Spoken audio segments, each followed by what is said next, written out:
vision received was that of blood cells, traveling throughout the body, supplying the much-needed oxygen and other nutrients to the differing members of the body to fulfill their purpose. Once the blood cells are spent, they must return back to the heart to be refilled before being sent out again and fulfill their purpose.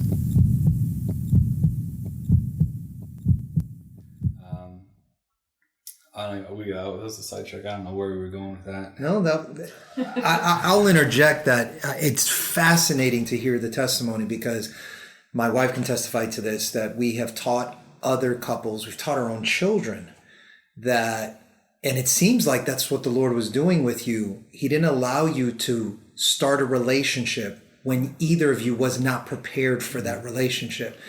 And we've always taught our children that if you seek the Lord, and we've taught other couples, if you seek the Lord and you put him first and you let him have his way with you, he is going to bring you to the person that he wants you to have a relationship. He's going to give you the opportunity to choose, but you're going to be prepared for it. And it looks like God worked it out so that you would not have a heart for him in advance, because you could have done something early on before your time that could have ruined it. And then he had to prepare him.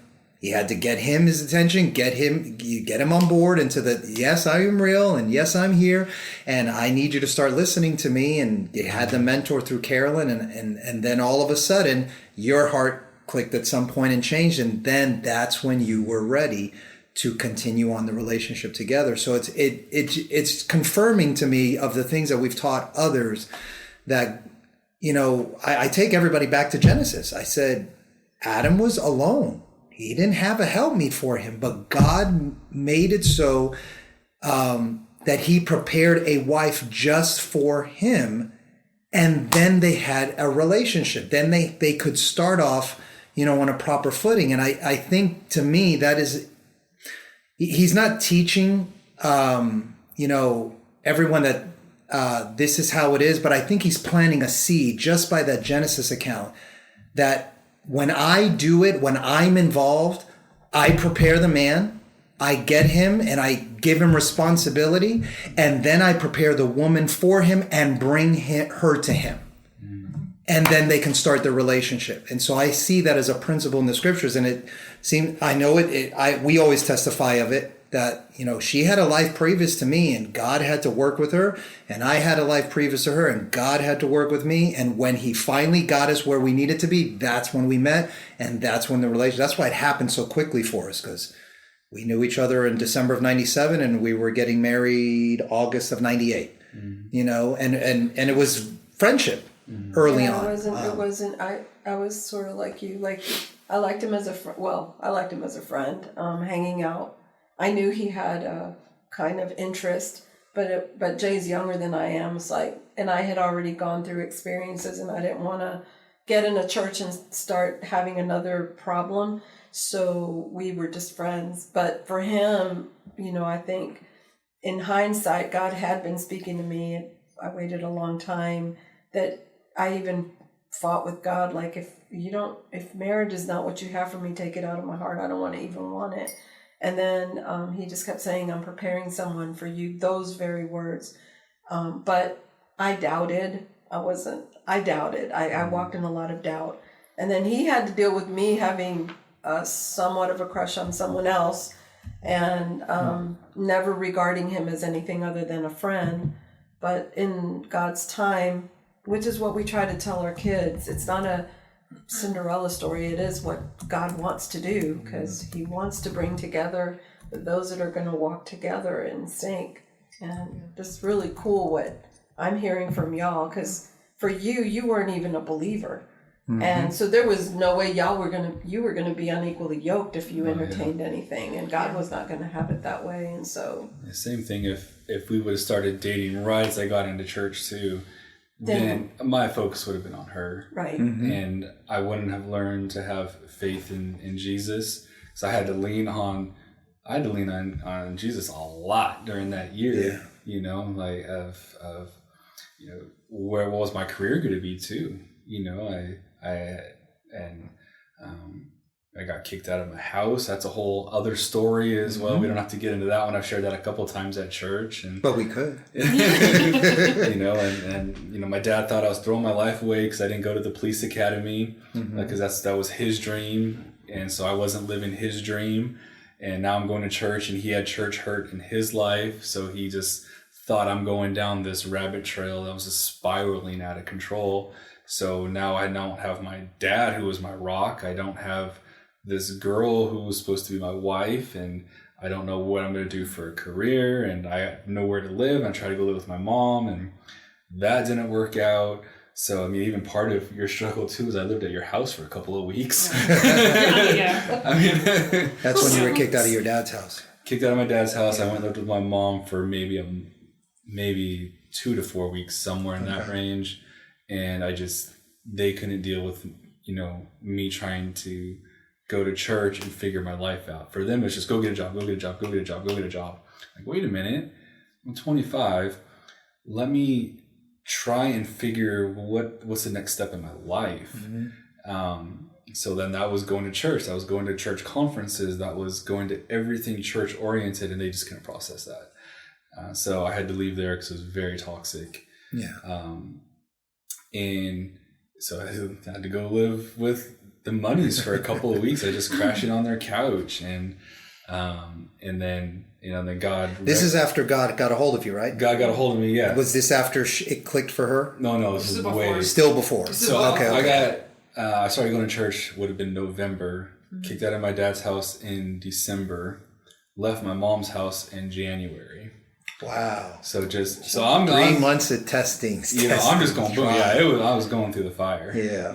And so I'm literally just leaning on Jesus with everything I have, and pretty much telling Jesus, like, you got to prove yourself to me. If you're real, you got to prove yourself, because if you don't come and handle this, like, I'm not going to make it. Yeah. Because I just gave up my family, for you. And so it was pretty tough, but, God reconciled, my dad and I, through my pastor at the time, and talking with him, kind of came to the realization, like, teaching is something I've always had in my heart. So how about I go back to school get my master's and my teaching credential? So now I'm enrolled in a program, and now my dad can see, okay, you're not throwing your life away. There is a plan. This looks like a good career path. And then our relationship was just way stronger after that. It was, built more on transparency and honesty. And, I was hiding all of my, like, church things around him, because I just didn't talk to him about it. So that was good. So then I moved back in with my dad. So he brought all that around, made it stronger. But still dealing with Alicia. Yeah. And she's on the worship team, so I'm there, worshiping, and she's in the front, and she's there, right there in front of me every Sunday. Yeah. And it's hard. Well, you've spoken a lot, and it brought to my mind your life and what we just said about the Lord preparing each, sex, the husband, the wife, the male, the female, for each other. It reminds me of this scripture. It's in Psalm 105, verse 17 through 19. It's talking about Joseph. And we know Joseph's testimony. He had these dreams, and he's like, oh my gosh, everybody's going to bow down to me. Everybody's going to bow down to me. And then all of a sudden, instead of it coming to pass, he gets thrown, he gets sold as a slave. He goes into Potiphar's house, and then he's got to go to prison, and then he's in prison, and he's got all these things. But it says in Psalm 105, and I just bring that up to kind of give context. It says, he sent a man before them, Joseph, who was sold as a slave. They hurt his feet with fetters. He was laid in irons. All of that time, he heard the word of the Lord, just like you heard the word of the Lord. That's going to be your wife. You heard it. And yet nothing is happening. She's hating on you. She's mistreating you. She's doing all these things. Fetters, irons. Okay. And then it says regarding Joseph, until the time that his word came to pass, the word of the Lord tried him.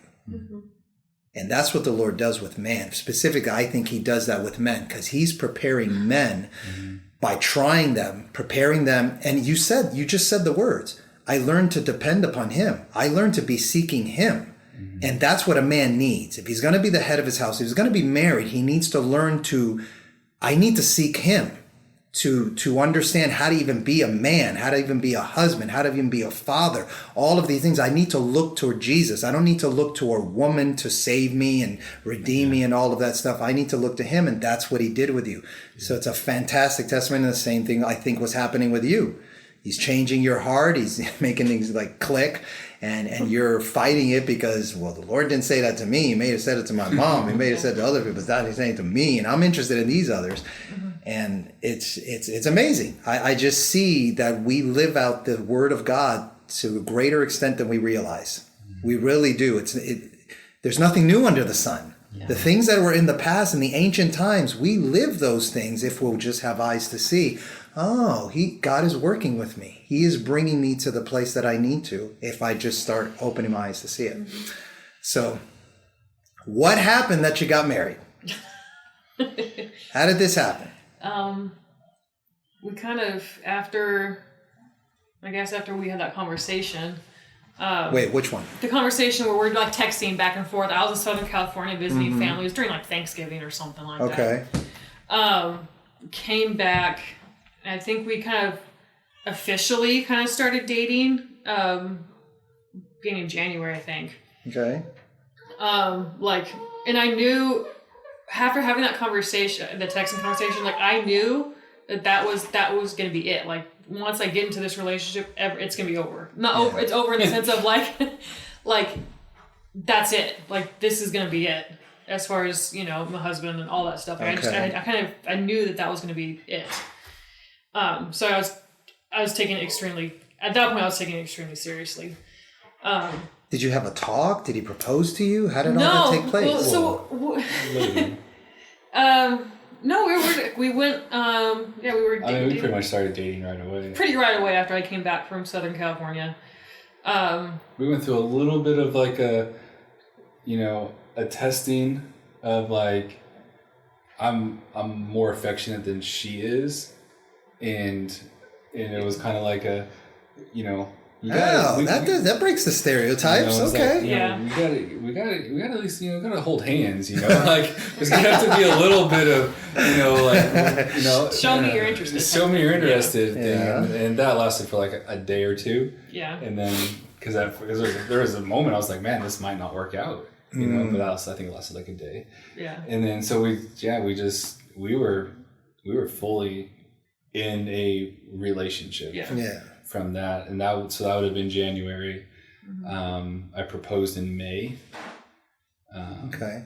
And I would probably counsel people to get married quicker after their engagement than we did. Yeah. Because we waited a full year. Yeah. So actually like 13 months of like planning the wedding and looking back, knowing, we made it, that's like extreme delayed gratification.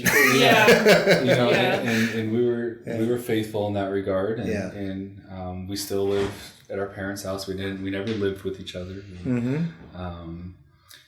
But I would counsel people get married quicker. Well, that's what happened to us because, like I said, we met in December of '97. We talked in June, and after we talked, it was like, this is going to work out. So we thought, well, school is about to start. We can't really make the plans enough for the wedding because in Florida, school starts mid-August, I think it was. So we thought we'd wait till December. Nice 2-long vacation. We're in Miami. It's not going to be winter weather. It's going to be fine. And then we spoke to our pastor, and the whole church was all for it. And they all were just waiting. I'm telling him, stay out of it. But finally, when he had talked and put it all together, our pastor said, "Why are you waiting so long? Why don't you just get married before you go back to school?" So in 2 months, the whole church started getting together, planning the lady assistant pastor, I didn't want to get into details, but she got it all together. She planned, a lot of the stuff, and we just ended up getting married sooner than expected. And I think that was definitely for the best, because why are we going to wait 8 months? It's like 8 months of waiting. We're not going to be together. She's going to go to work. I'm going to go to work, So I hear you. I hear you. But And that's our story of. So you got married 13 months later in Northern California? Yeah. Okay. I guess mom and dad were heavily involved, helped out, and on both sides? Was there any issues? Any issues? No. Okay. So families were on board? Yeah, families were on board. Yeah. Church was on board because you were going to the same church? Board, Yeah. Pastor was on board? Mm-hmm. Okay. He was definitely on board. Okay. I mean, I asked her dad, I asked the pastor, and I asked her brothers before I proposed to her. You did? So I went through the whole gentlemanly steps. Did anybody teach that to you? Is that something you just thought was best? Your dad? I don't remember my dad ever saying that. I think it's just, I had that inside of me. Okay. Of go through and make sure that I'm not missing something. Mm-hmm. So, but I wasn't really worried. Obviously I knew her family very well. I didn't know her brothers at all because they lived in Georgia. They had already moved. I had met them, but I didn't know them. Okay, so you were like an own child at the time. Yeah, Only one in the both house. of them had. They had already both moved out. Like my oldest brother. Okay. He was the second one. The middle brother moved out here first, Okay. and then the oldest brother he moved out. I was still in high school. I think I was in high school where I was just graduating. When they moved out. When my oldest brother moved out. Wow, He moved okay. this way as well. So Okay. it was pretty much just me at the house. Yeah. Yeah, so they weren't there. Okay. I feel like I made a comment about him asking my brothers, but kind of not a serious. I don't think I was actually serious about it, but you seem to do that often. yeah. Make these non-serious comments. Yeah, and then it's all and of a it's sudden. I was like, oh, well, because I have two older brothers, and the middle brother, he's the protective older brother. He's the one that he's more. Even though he wasn't there when I was during my dating ages, which I'm kind of grateful for. Yeah. He was definitely the more protective older brother, and then my oldest brother is way more chill, just Yeah. very. He's just a more relaxed older brother. So Okay. kind of, I didn't actually think he was going to do it. Obviously, I didn't want him to ask my dad, and obviously, I wanted him to ask my pastor because those are two important leaders in my life at the time. That was very important to me. But so everybody was on board. Mm-hmm. You go into the marriage. You get married. Are you teaching? No. So Okay. So we got married in June. I finished my program in May. So I had just finished my program. Is this your master's program as a teacher? Master's is a dual master's and credential program. So I got both the credential and the master's in the same program. Ah, gotcha. Okay. Didn't have a job. So we got married. I still didn't have a job, and I was just applying. Did all the families chip in to pay for the wedding? Her parents paid for most of it. Yeah, my parents paid for the wedding. And then I think your dad and mom kind of, figure out rehearsal dinner and all that stuff. Okay. For the most part, yeah, my parents paid for the wedding. Okay. Yeah. So you didn't have a job. You were about to get a job. What were you doing? I was nannying at the time. Nannying. I still was, yeah. I was just kind of dedicated to the one family who she actually, one of the girls started my mom's daycare, and then I kind of started nannying her and her two older siblings. And so that was pretty much, it was still, it wasn't really full time. It was once they got out of school, I was driving them, picking them up from school, driving them to different activities they did, where it's soccer, baseball, gymnastics, whatever, that kind of stuff. So I was kind of still nannying at that time. So what were the first few years of marriage like? Was it everything you dreamed? Were all your expectations met? I don't know. It was fine. We get married, and we were still living there, but I moved in to her parents' house. They had a garage conversion, so that was our suite, and we lived in their garage probably for 4 or 5 months. So we got married in June. I moved in there. Was that easy? No. Okay, he said that quietly. No. What was hard about it? Well, you're newly married and you're living with your in-laws. It's okay. Yeah. Is it just because of that? I couldn't take my wife out and live on her own, or is it because they were involved in a way that they shouldn't have they been? didn't Or? intrude or No. anything. Yeah, It's just okay. awkward. I mean, you get married. Okay, it was you just want to live awkward. on your. You expect Yeah, you yeah, expect to have the house There's- and all that stuff. Kind There's of. expectations Yeah. that you think life's going to be like after you get married. Yeah. And so during that time of applying to be a teacher, so right now we have a teacher shortage. That time we had a teacher surplus. Oh, okay. You couldn't find a job. You couldn't find a job. I applied to probably 50 different districts. I'm not even kidding. Like just Wow. all through Northern California, just applying everywhere. And then finally, I got a call back at a continuation school because the principal of that continuation school was the principal at the high school I did my student teaching at. So she recognized my name. So I got a call back from there. I get hired. What do you mean she knew you? What do you mean she recognized your name? Because she was the principal when I did my student teaching. Oh, okay. Then she changed schools. Oh, okay, gotcha. So then I applied to the continuation school, so she knew who I was. Okay. Interviewed. I get hired. I teach the first 2 weeks there at this continuation school. I mean, it was rough. It was a rough school, like gangs and. What is a continuation school in California? Like a alternative school here? Alternative school. Ah, okay. So kids that are going to flunk out, getting serious behavioral problems, and rough population. Very rough, very gang affiliation. Throughout the whole. Even school. in Northern California. Mm-hmm. Oh yeah, no, yeah, it's there's a lot going on there. Yeah. And so worked the first 2 weeks thinking this is my classroom, this is my job. And then I get pulled into the principal's office and they're like, HR messed up and they didn't post the job internally first before they posted it for the public to view. And the teachers union, so California's big teacher union thing, right? So they had to post the job internally in the district for X amount of days before they're allowed to hire somebody outside. And they violated that. They violated that. Oh, so boy. they found out that somebody wanted the job who was already in the district who was displaced. So They wanted that rough population? well, if I guess they were just desperate, right? well, they had the teacher surplus, so teachers were getting pink slipped every year. Okay. So there were teachers who didn't have a job, who were still in the district part of the union, so they had first dibs to just take that job. Wow. So they took the job. Yeah. And so here I am like, man, and I worked for free. Like They didn't pay you? I didn't get paid those first 2 weeks. I told because it was going through the paperwork and the principal's like, we're working on it. I'm like, I don't care. I don't care. I want the job. Yeah. I'll work for free. Like, because where else was I going to get a job?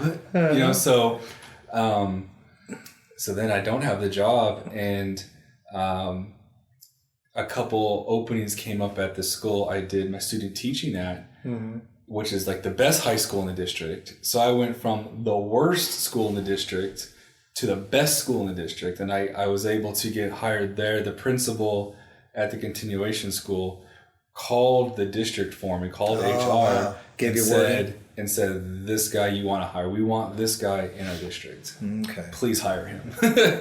So I went and interviewed there, and I worked there for 11 years. That's very much like Joseph again. It's crazy. Just faithful in whatever position you're put in. Yeah. And it shows, and favor surrounds you. Yeah. Yeah. Oh, this is cool. I never thought Scott had a Joseph kind of anointing on him, because that's what I keep seeing every time you're talking. Either. It's uncanny. It really is. Yeah. With the dreams and everything. And Yeah. Okay, so you finally got a job. You're not in the ideal situation or the ideal expected situation, stereotypical. You want to get out on your own with your wife. Okay, and then so you get a job. What happens? Yeah, so now I have a real job, and then we get an apartment. In retrospect, we should have stayed at her parents' house longer to save more money, to pay off debt. I guess we won't touch that one. Wisdom is wisdom. Yeah. So continue. But she's 23. Yeah. I'm 28. It's hard to tell people in their 20s things.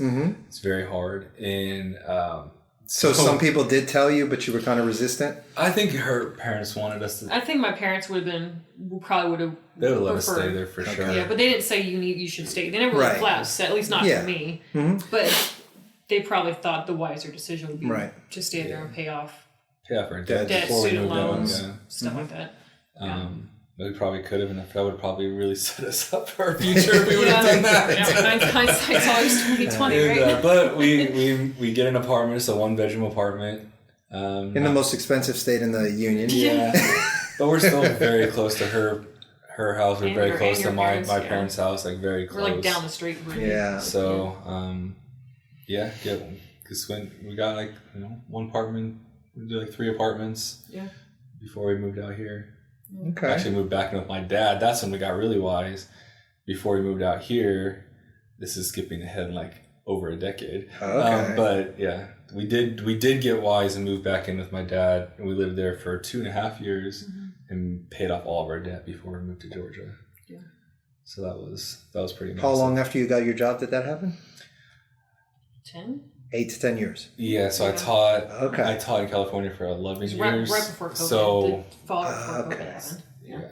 So you're talking about 2009 to 2020. Approximately, yeah. Okay.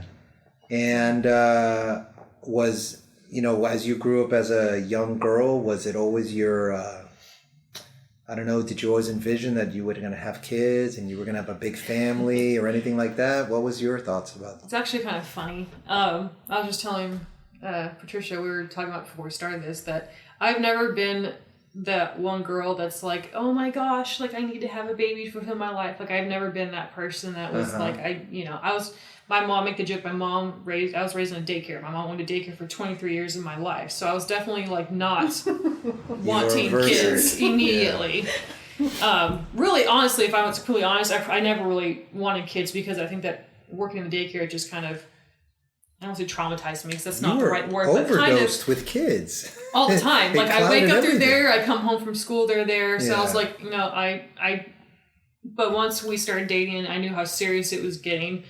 I was like, well, there's no way that I'm not going to have kids. Like it was a requirement. I actually said we will not get married if you don't agree that we can have kids. Yeah, like that was the deal breaker for me. Yeah, and so I was like, okay. So I'm like, that's fine. I knew eventually. I'm like, I just need time. Is kind of what I said. I'm like, I just need time to kind of, be away from daycare kids and all that stuff. Holding hands. Need to have kids in the future. Yeah. Big steps for me. I don't even remember what the question was. So I've never been the one that's like, I need to have kids to fulfill my life. That's never been that person. I've never been the one that's like, oh, can I hold your baby? Like, I'm not that person. Yeah. I even with family, like I was not really that person. I mean, obviously I felt a little bit differently after my brother had, my first nephew. Your niece and nephew? It was definitely I felt a little bit different after that as far as like, like, oh, I can see how this could be. How many years into the marriage was that? That was actually probably a little bit before we got married. Oh, it was before you got married. Ryder's 15. Yeah. And we've been married 13 years. Coming up 40. So it was right before. Okay. Where looking back and I could see how that changed a little bit because I'm like, because they lived here, so when we came and visited, I definitely I'm like, oh, like I don't really want to leave him, that type of thing. So I kind of felt like that, even though he's only my nephew, I felt that little bit of a bond. So I could see that kind of turning into something down the road. But yeah, I mean, we were 2 years into our marriage. Actually, you married at 28, 23. Yes. Is that right? Yeah. I was 20. So 2 years, you're 30, 25. Yeah. How pressed were you to want to have a baby? I'm very pressed. You were? I've always felt like my, obviously I don't have a biological clock, but I always felt like my biological clock was ticking. Hey, if Abraham did it at 99, Well, I do want to say, like, kind of before that, kind of a big thing that happened to me, I mean, to us, but to me personally, is we were married for about a year. Okay. And then my parents decided they were going to move this way. To Georgia. Ooh. Which I had never not been in the same area as my parents. Like I've never had the umbilical cord. Yeah, I've never been in that like time where like my parents have always been there. Yeah. Like they've always been, I lived with them till I got married. Yeah. And I know it's kind of corny nowadays, but I had never not been without my parents here. So when they left, I kind of make the joke, I'm like, you're leaving me with him? Like, I don't think I'm ready for that. It was definitely, that was pretty hard for me. Cause I was born and raised in church, and they were always there, even if it was not just my parents, but like spiritual mentors as well. They moved here, it sounds bad when I say this, but them leaving is probably the best thing that happened to our marriage, because it helped me kind of cut that cord, so to speak, that you mentioned. Yeah. From my parents, and not being like Jim and Carolyn's daughter, but to being Scott's wife. And they're very different, different roles. Different roles, absolutely. And it's definitely, when they were here, and we were there, it was definitely, there were some times where it was hard, that we definitely disagreed on some things as I was maturing with Scott and under our pastor, kind of establish my own relationship with God, not under my parents, if that kind of makes any sense. That makes sense. So that was definitely kind of a big moment for us.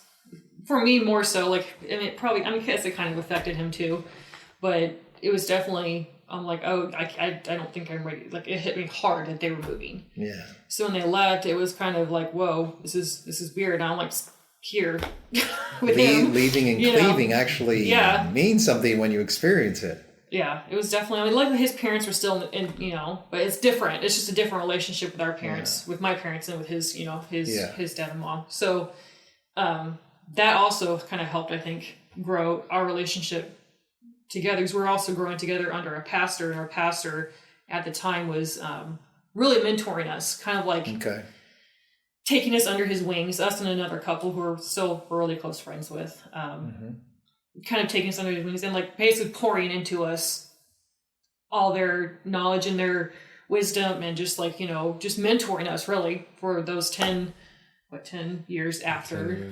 after my parents left. What would you say the most important aspects of your marriage grew, if you could categorize them? With her parents leaving? Yeah. And then you said that I really had to find my relationship not as a daughter, but as a wife. Yeah. And then you were being helped by the pastor. Yeah. What kind of categories or dynamics really grew? I think for me, not always asking mom and dad, what do I do? But what's okay, for my husband, when I'm okay, for instance, raised very, very conservative, right? Wore skirts all the time, and then after my parents left, and this wasn't just my parents, it was just kind of a whole experience of studying the Bible for myself and realizing that's not how God was revealing scriptures to me that were previously taught on that specific subject. So we'll just say that, for instance. It made me get into the Bible myself and help me kind of learn tradition versus what the Bible says. Because a lot of times church can be two different things. It can be two different, they're not, ideally you want them to be the same thing. Yeah. But learning how to go to my husband for things instead of going to mom and dad. Going to my husband hey, is this okay? And him being the spiritual leader, I guess, of the house. Yeah. Is learning that he's the spiritual leader, and my mom and dad, that's not their role anymore in this time of my life. That I had to realize that he was the spiritual mentor and the spiritual authority in my life. That's an important category. Did you sense the same thing? Was that you wish she was leaning more toward you rather than her parents? Yeah. Not that you resented their parents. Yeah, it didn't affect me nearly as much as it affected her. Okay. But I definitely could see that happening. It wrecked her when they left. It was bad. There was a moment as a husband where my heart was broken for her, and I was pretty much to the point we're just gonna move to Georgia because I have to save my life. Seriously, I was we just have to move because I can't. You can't bear what she's bearing. I can't bear her heartbrokenness. I was so grieved for her, and this, it'd be very funny if Carolyn listens to this podcast. She probably will. She had a dream or a vision of her entire family living in Georgia. So her sons were already here, and obviously Alicia was in California, but she had this vision of everyone living in Georgia. Well, she tells us the vision, right? And we weren't rebellious with it, but we were also like, God gave you that vision. He didn't say nothing to us. We're not held accountable to that vision. Right. God showed you a future. If he does that with us, he'll deal with us. So here I have my wife grieving and heartbroken. And then I also have Carolyn. She was pretty bold a couple times, like, y'all are moving. You're going to be here, you know? Yeah. And so, this is another moment of Jesus speaking to me. I'm in a staff meeting with 80 to 100 teachers. We have a pretty big school. I'm in a staff meeting. The principal's up there talking, and I had been contemplating, well, maybe I'll just apply for jobs in Georgia. And if God opens the door, he opens the door. If he doesn't open the door, he doesn't open the door. But I can at least say to my mother-in-law, I've been applying, God closed the doors. And I'm in the staff meeting, but I'm not even thinking about that. I'm literally just listening to the principal talk, whatever the staff meeting is about. And the Holy Spirit hit me and spoke to me, said, you can find a job in your flesh. Meaning I could apply to jobs in Georgia, but that would not be his will for me to move to Georgia. That would have been me forcing his hand as opposed to his timing moving in my life.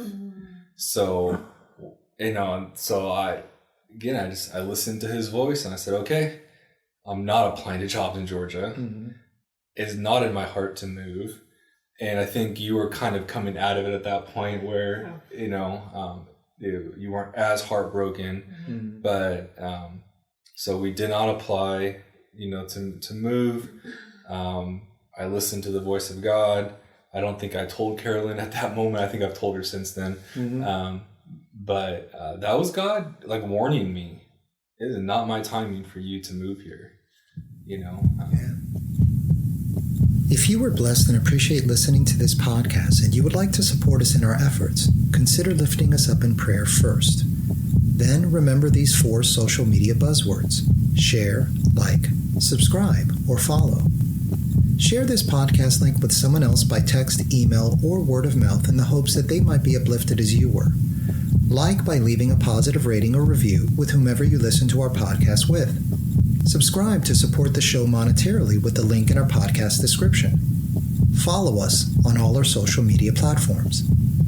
May God bless you and make you prosperous in Him as you listen and obey His voice.